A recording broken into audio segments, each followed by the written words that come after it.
আলহামদুলিল্লাহ, আজকে আমার হাজব্যান্ড হজের উদ্দেশ্যে রওনা দেয় সৌদি আরব। তো সবাই ওর জন্য দোয়া করবেন, আল্লাহ যাতে তাকে নেক হায়াত দান করে, তাকে যাতে সুস্থ রাখে, আর আল্লাহ যেন তার মনের আশাগুলো যাতে পূরণ করে। সবার কাছে দোয়া চাই।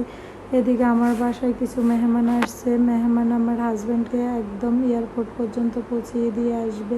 মেহমানের জন্য আমি রান্না করতেছি। মেহমানের জন্য আমি এখন ইলিশ মাছ ভাজি করব, চিংড়ি লতি রান্না করব। এদিকে আমি গরু মাংসগুলো আমি সবসময় এভাবে রান্না করি, হাতে মেখে ভালোভাবে ম্যারিনেট করে তারপর আমি গরু মাংস রান্না করি। এদিকে আমার ইলিশ মাছগুলো হয়ে গেল। চিংড়ি মাছ ভুনা করার জন্য চিংড়ি মাছগুলোকে আমি তেলে একদম ভেজে নিলাম। তো যাই হোক, মেহমান আসলে আল্লাহ দেয়া রহমত, বরকত। মেহমান অনেক বেশি বরকত নিয়ে আসে। এদিকে লেয়ার মুরগিগুলো অনেক বেশি শক্ত হয়।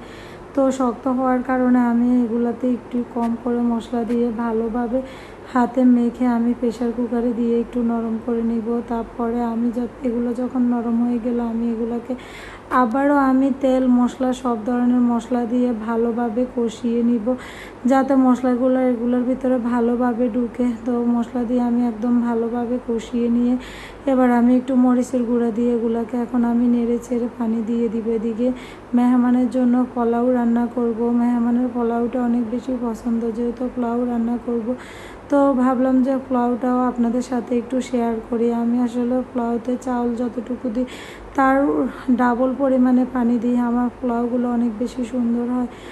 তো সবাই ভালো থাকবেন, দেখা হবে আরও একটা ছোট্ট মিনি ব্লগ নিয়ে। আমার মেহমানকে আমি এখন খাবার দিয়ে দিলাম। আল্লাহ হাফেজ।